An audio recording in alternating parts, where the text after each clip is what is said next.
ఈ మధ్య చూస్తుంటే మీరు చూసే ఉంటారు. బెంగుళూరులో ఒక సీఈఓ వుమెన్ తన సొంత బేబీ‌నే చంపేయటం కానియండి, అలాగే ఇంకొక చోట తన పిల్లల్ని చంపేసి తను చనిపోవటం, భర్తలు చనిపోవటం. ఇలా ఎన్నో మనం చూస్తూనే వస్తున్నాం.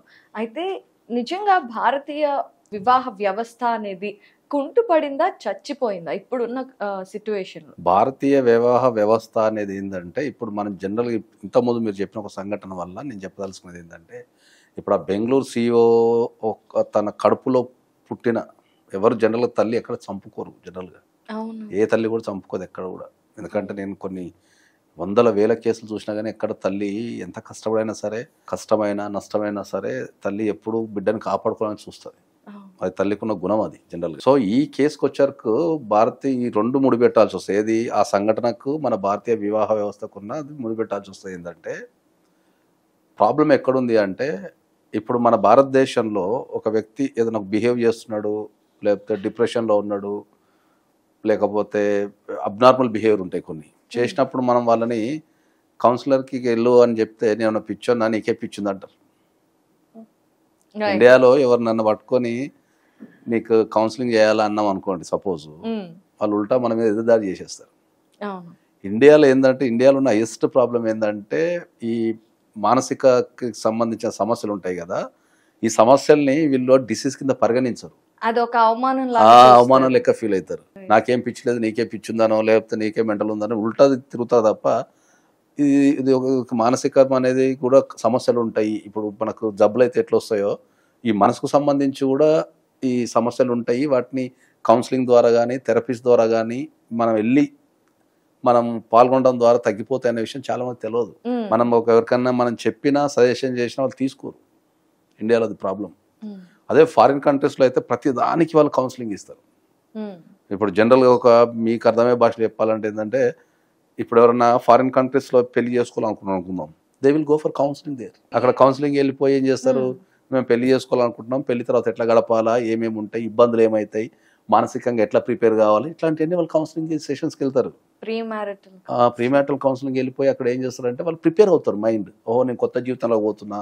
హ్మ్. ఓహో! నా జీవితంలోకి ఒక కొత్త వ్యక్తి వస్తున్నాడు. లేకపోతే అలవాట్లు మార్చుకోవాలా? లేకపోతే ఏం మార్చుకోవాలా? ఎట్లా బిహేవ్ చేయాలా? ఏందని చెప్తారు. సరే. ఈ పాయింట్ అబ్రాడ్‌లో అనేది చాలా ఆ ఎక్కువ ఈ పాయింట్ ఇండియాలో ఎప్పటినుంచో కౌన్సెలింగ్. ఉంది. ఈ ఎప్పటి నుంచి ఉంది? ఆ! పురాతన కాలంలో ఉంది. మనకు ఉమ్మడి కుటుంబాలు ఉన్నప్పుడే ఆ కౌన్సెలింగ్ ఎవరిస్తుండే? ఇంట్లో ఫ ఫ మంచిగా ఉన్న బామ్మ, తాత, నాయనమ్మలు వీళ్ళు ఇస్తుండే కౌన్సెలింగ్. ఇప్పుడు ఆ ఓకే. వ్యవస్థ వాళ్ళు సెపరేట్‌గా పోతుండే. కానీ మనకి ఇంట్లోనే ఇస్తుండే కౌన్సెలింగ్. వాళ్ళు ముసలోళ్ళు అయిపోయి వాళ్ళ జీవితాన్నంతా అనుభవించి ఆడ ఇంట్లో కూర్చొని వాళ్ళు అందరిని మానిటరింగ్ చేస్తుండే. హ్మ్. ఎవరన్నా తప్పుడు బిహేవ్ చేసినా, చిన్న పిల్లలు తప్పు బిహేవ్ చేసినా వాళ్ళకి చెప్తుండే. ఇది తప్పు, ఇట్లా చేయొద్దు అని. వాళ్ళేమన్నా కొద్దిగా బాధపడుతున్నా వీళ్ళు అర్థం చేసుకొని వీళ్ళకేదో బాధ ఉందని పిలిచి వాళ్ళని కౌన్సెలింగ్ చేస్తుండే. చెప్పు నేనున్నా గదా! నేను నాన్నతోని మాట్లాడతా గదా! వాళ్ళతోని మాట్లాడతా గదా!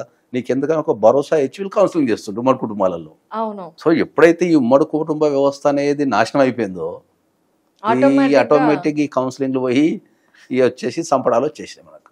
రైట్. ఎప్పుడైతే ఎక్కడైనా సరే ఒక మానిటరింగ్ వ్యవస్థ ఉంటే సిస్టమ్ ఎక్కడైనా కరెక్ట్ రన్ అవుతది. హ్మ్. ఇప్పుడు మానిటరింగ్ వ్యవస్థ లేక ఏమైపోతుంది, ఒకప్పుడు ఒక 20, 30 ఇయర్స్ క్రితం ఒక మర్డర్ ఎవరైనా జరిగింది అంటే ప్రపంచమంతా ఆశ్చర్యపోతుండే. హ్మ్. అరే! చంపారా ఆ వ్యక్తిని అని. అది రేర్‌గా ఒక వ్యక్తిని చంపడం అనేది రేర్‌గా జరుగుతుండే. ఇప్పుడు ప్రతి విషయానికి ఇట్లనే చంపేస్తున్నారు. హ్మ్.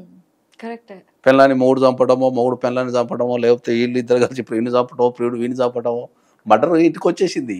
అవును. జనాలు చూడటం కూడా దాన్ని కామన్‌గా చూసేస్తున్నారు. ఓహ్! రోజుకొకటి చంపేసిందని. వింటూనే రోజుకోటి, ఉన్నాం 2, కదా! 3 వస్తూనే ఉన్నాయి. ఇవన్నీ ఎందుకు జరుగుతున్నాయి అంటే ఏంది అంటే కౌన్సెలింగ్ లేక, సెకండ్ మానిటరింగ్ లేక. హ్మ్. ఇది భారతీయ వ్యవస్థలో ఈ కౌన్సెలింగ్, మానిటరింగ్ అనేది మనకు ఉమ్మడి కుటుంబ వ్యవస్థలో ఎప్పటినుంచో ఉంది. హ్మ్.